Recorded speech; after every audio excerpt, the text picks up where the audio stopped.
If you've had trouble with people not respecting your experience, you probably missed a couple of steps in establishing your expertise and making yourself an authority. No punches pulled on this episode of 8 Second Rule. This is 8 Second Rule, the podcast about attention-based marketing where we talk about getting, holding on to, and developing the attention of your ideal audience. You've got 8 seconds. What are you going to do with it?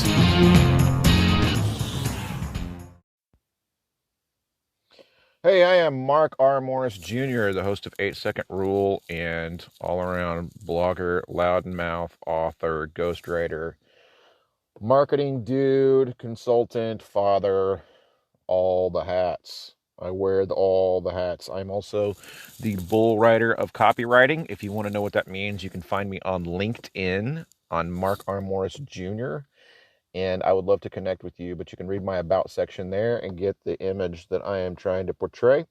8 Second Rule is all about the 8 seconds that people will give you of passive attention, and that's what we're here for, is to discuss attention-based marketing. And today we're going to talk about authority-based marketing. Ooh, what's that? Sounds scary, right? Today on 8 Second Rule.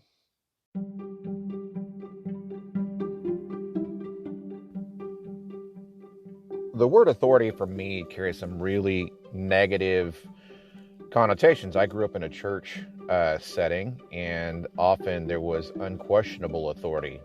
We weren't Catholics, so we didn't have a pope.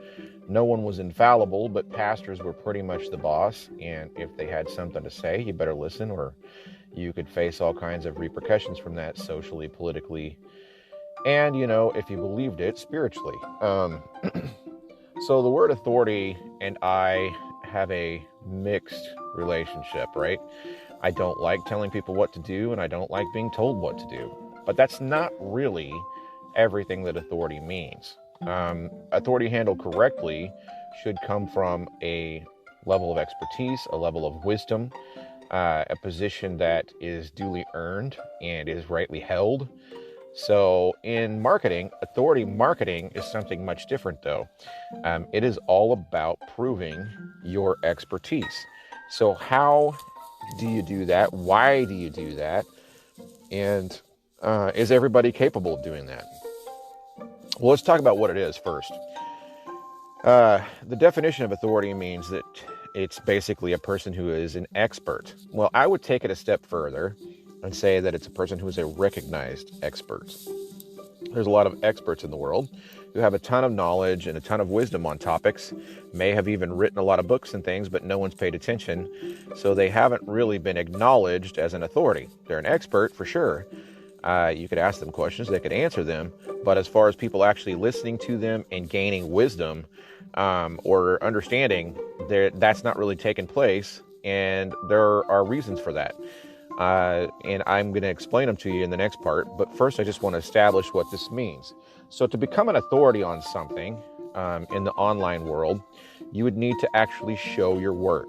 Okay, it goes back to what your math teacher started telling you from about 5th grade on. Show your work. They don't care if you get the right answer. They want to know if you follow the correct formula. Did you get there using the right path? Did you really know what it was you were doing, or did you just get lucky? So authority is something that's established through trial and error. It takes time. It requires experience. It probably requires some expertise in whatever it is that you're doing. Authority can be practical. Like myself, I am an authority on some level of home improvement because I know how to do the work. I can answer the questions. I can show you what tools and materials you need.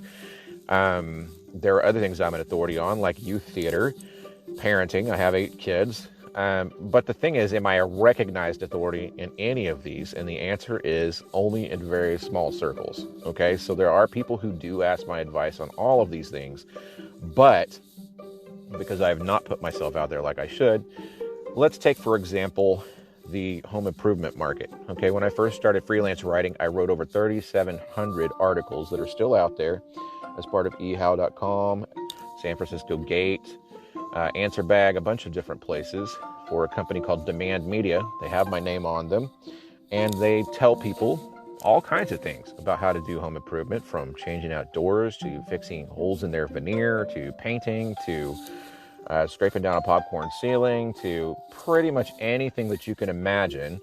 I would go in, actually write those articles and put them out. So all combined, the last time that I was able to access that dashboard, which I can't anymore, there were over 15 million views on all of these various articles. So I guess on some level uh, I am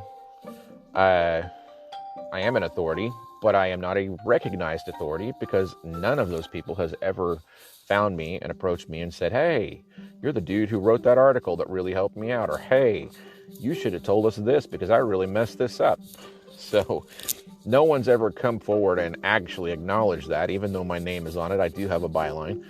But had I chosen to properly leverage that, it probably would have helped me in my home improvement business through the years. I could have established more authority with my customers by having that information out there available and present in my marketing procedures. But I didn't do that. I didn't think about it because they didn't belong to me. So authority is when people can look at you and recognize, hey, this guy is something of an expert. You should listen to him. All right.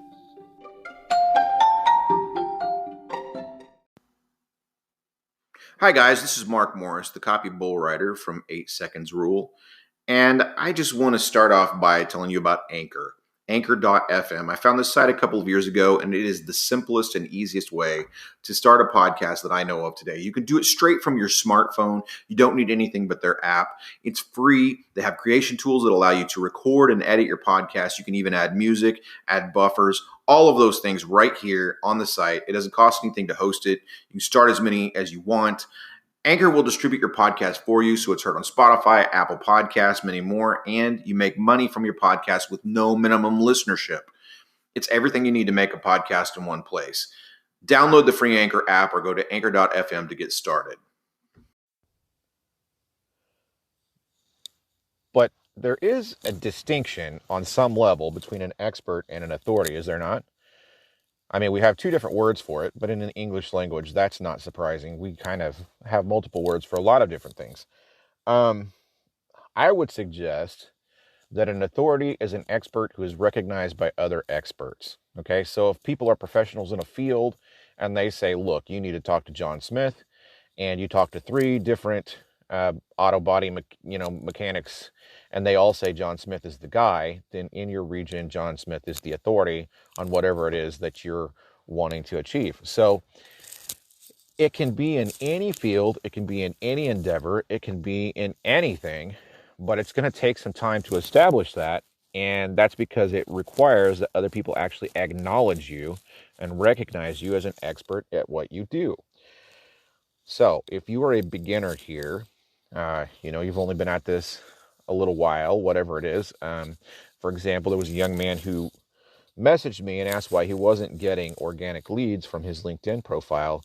He's an email writer. And I told him, well, because there's almost no proof here that you're capable of doing the job. So while people may speak to you and recognize your intelligence, recognize your ability to do it, you may provide them with samples and things of that nature that show them. They may even have some recommendations from clients, but you don't have any expertise showing. Okay, no one can tell that you know what you're doing. They don't know how long you've been at it. It's only been a few months. They can see that you've done several other things. It's on your resume. It's not a very strong profile.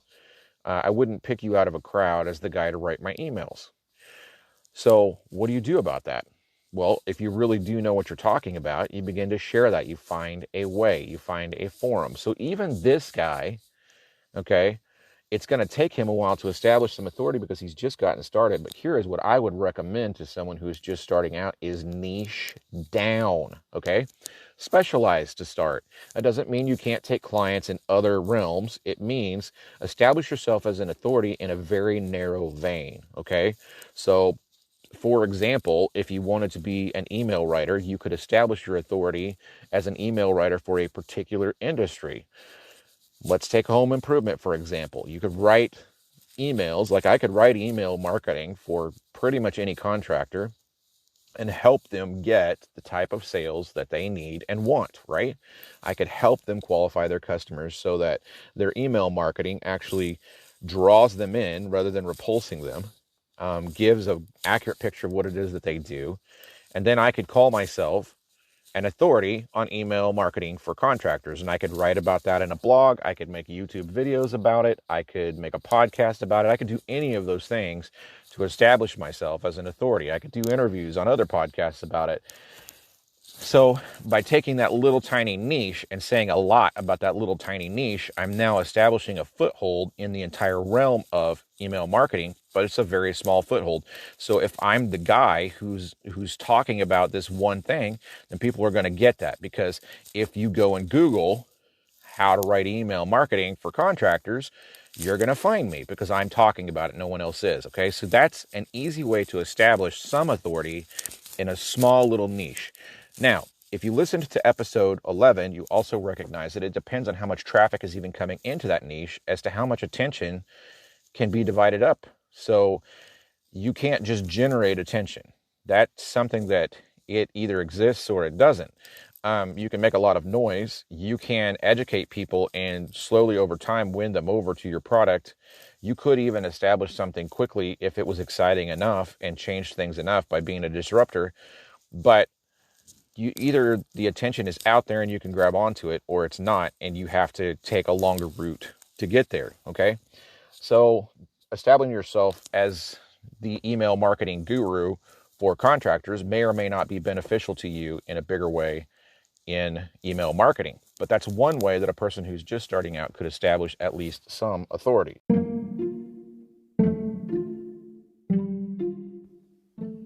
So what if you've already got the resume? What if you've already got the back catalog? What if you've already got the client photos or, referrals or letters of recommendation to back you up?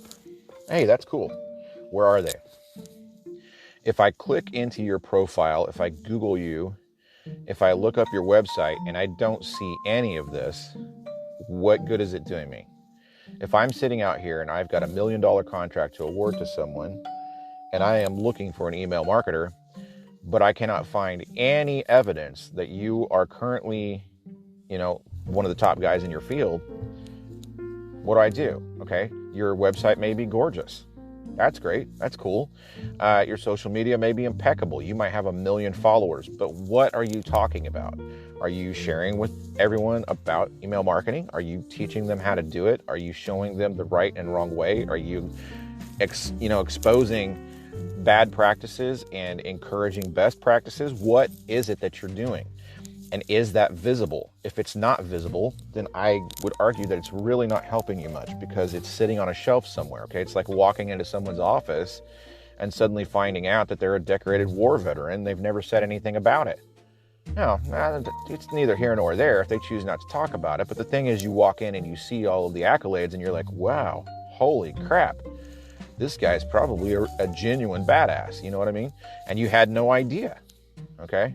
It's like that rumor that went around, which was completely bogus, but when we heard it, it was astounding, which was that Fred Rogers had once been, Marine Special Forces guy, which Marines don't have special forces, so that was kind of funny.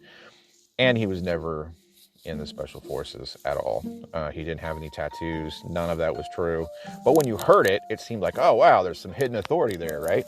That's exciting. You found that out. Well, so a lot of people have those kind of things in their life and they're just sitting on them. Why? I talked with a woman last night who was in the insurance business for 10 years, and she's looking for work as an adjuster, but having a hard time finding it because no one's hiring for that. So I suggested to her, well, what about writing for the insurance industry? Which I didn't even know if that was a thing. Googled it. Sure enough, it is. So she's got some authority sitting there waiting to be used. She also happens to be a stringer for a newspaper for some time. I don't know how long or how big or how many stories she wrote, but she's got the experience. She's college educated, and there's an opportunity there. What are the rates in that field? I don't know. I don't know enough about insurance to pursue it past that point, but I can suggest it to her. So sometimes we have all of this expertise. We're an authority in something, and we're not applying it. So if we're not applying it and then we want to be recognized for it, whose fault is that? Well, yeah, I've got 8 kids. I'm pretty successful as a parent. My kids are turning out great. But if nobody knows that, then when I start offering parenting advice, I have to explain myself, right? But if I put it out there, I've got a podcast called Dadcast Radio, which you're welcome to listen to. It's only got a couple of episodes on it, but I'm going to start doing that again and really just kind of building dads up because I think that we need it. I think dads are important. No more important than moms, no more important than step parents, no more important than uncles and aunts and grandparents.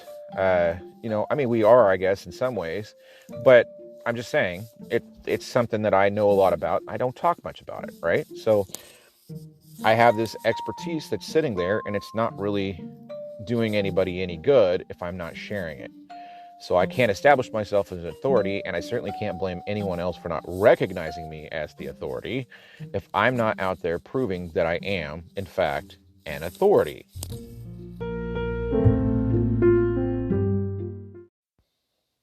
There's kind of one more step beyond this, though, and that's almost like a peer review process where other people look at your work and say, yes, he knows what he's doing. So you get enough recommendations in the field, you get enough people telling other people to listen to you about it, it starts to pile up. If I start my podcast back up and it gets up to several thousand listeners, then, if I write a book about dads, I probably could sell 1,000 copies. So that's something that I want to pursue in the future. I'm going to pursue probably coming up here after the first of the year, but I've not really spent a lot of time thinking about it. So in order for me to get past that point, though, what would have to happen is a large group of dads would have to say, this guy knows something about dadding, right? You assume that everyone who plays in the NBA is an expert at basketball, right? They were chosen from high school teams and college teams and filtered down through thousands of players who wanted to be there and went to open, tryouts and ran up and down the court and put their show on for the coaches, and only a few were chosen. So you assume every single person riding the bench in some arena would be considered the best player in the room. If he walks into his local YMCA, he's going to blow everyone out of the water. He's an expert at basketball, right? Now, he may only really have one specialty when it comes to playing against guys in the NBA, but he gets into a church league and suddenly he's Kareem Abdul-Jabbar. You know what I mean? It doesn't matter how good he is in the NBA. In the real world, out here with everyone else, he's huge. But until other people in his field really start to talk about him, we don't even know his name. I mean, the people who really follow his team probably do, but there's a million experts in every field out there that are not recognized as authorities. So how do you get to do that?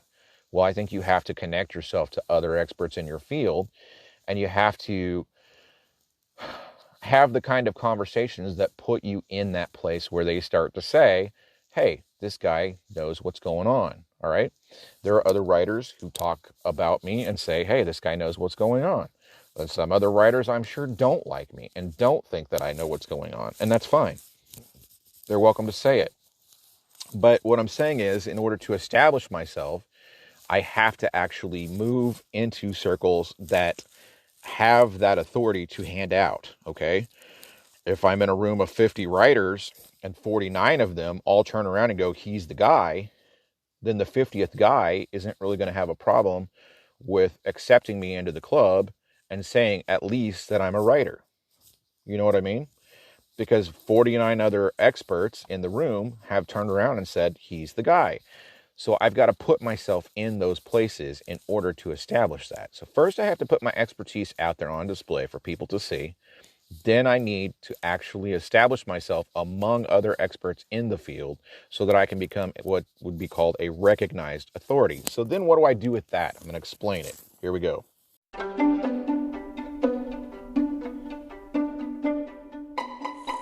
The beauty of attention-based marketing and content marketing is that you get to set the stage. You get to tell the story. Your effort becomes the pinnacle of everything. If you want to take the time to write a blog post, then it will exist. If you don't, it won't. Do you see what I mean? So there's all of that going on. And then On top of it, you have other people talking about you. So what do you do with this? You start conversations. You go on to social media and you do what we've been talking about with like the 5x10 challenge. You put a post up every day where you share your expertise. You actually share things. You give away your knowledge. All right. You start these kinds of conversations. You ask people questions. You help them. You show people that you're capable as a consultant by actually solving problems right there in the newsfeed. Why not? It costs you nothing. Okay. In fact, if you have a small marketing budget, don't spend it. Put that money in the bank and instead use it to buy time to do this and establish your authority. Okay. Use it to buy time to get out and start a podcast. Use it to buy time to start your blog. Quit making excuses about those things and understand that when you get to the level of being an authority in your field, your marketing budget won't matter as much. Okay? Do you see what I mean? Do you think Steven Spielberg has to advertise to get people to hire him to direct movies? No, he doesn't. He doesn't have to pitch. He doesn't have to beg. They come to him. They're like, here's $500 million, Steven. We want to make this movie. All right? Do you get what I'm saying now? Do you think Stephen King has to beg publishing houses to take his work? No, he doesn't. Do you think James Patterson does? No, he doesn't.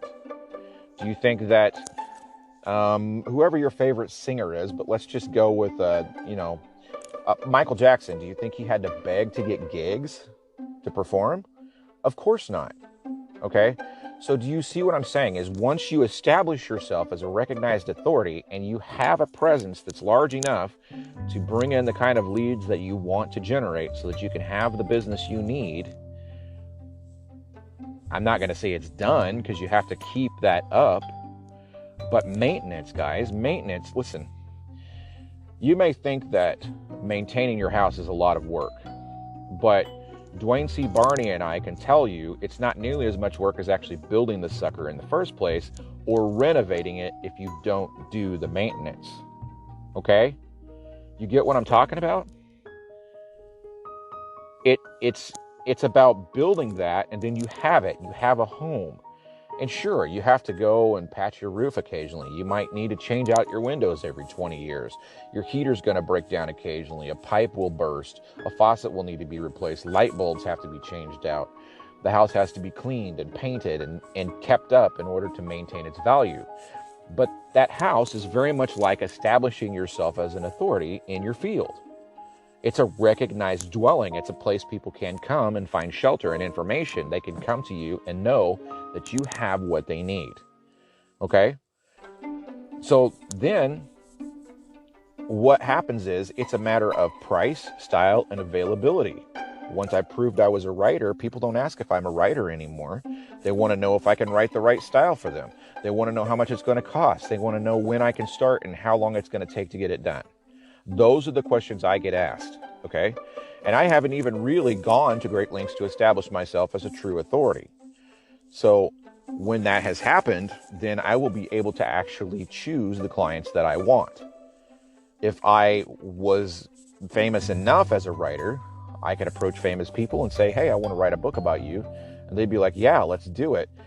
And at that point, my, status as an authority would actually mean I wouldn't even have to charge them anything to write the book because I could know that as soon as I put it out and published it, it's going to sell 50,000 copies and I'm going to make the money many times over that I would have made for someone to hire me to keep it a secret that I wrote the book. Okay? That's the difference. Do you get what I'm saying? I hope you do. So let's talk about the tools you can use to get that.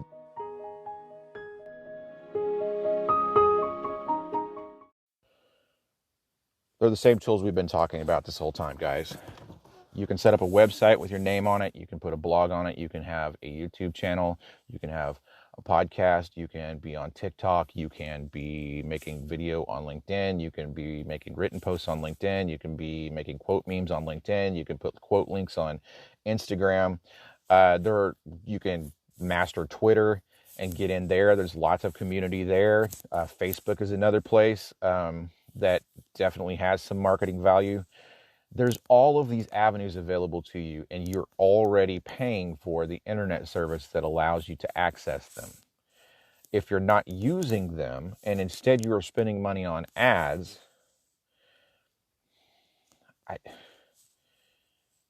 that just doesn't make any sense to me. Okay. Once you've exhausted all of those free avenues, or at least set them up and got them working for you, fine, then spend money on ads. If you think that's going to be faster, if you think that's going to be better. But I think what people are finding out is that ads generate a lot of trickle traffic, a mass amount of traffic that is very ill qualified. And it takes a long time to sort down through that to actually get to the gold, the actual clients who are actually going to pay you something. So this is my challenge to you, is figure out how you can establish yourself, put a profile out somewhere and actually start using it. Establish your authority. Okay, guys, listen, I don't care if you work for someone else or you work for yourself. You probably are an expert at something. So use it. You know, that authority is just sitting there unused. Well, that's all I've got to say about it today. And I'm trying to think of a free tool that I can tell you about. You know what? I just shared a whole bunch of them with you. Social media is your free tool today. All right, so go out and use it. Make something of yourself. You've got 8 seconds. What are you going to do with it?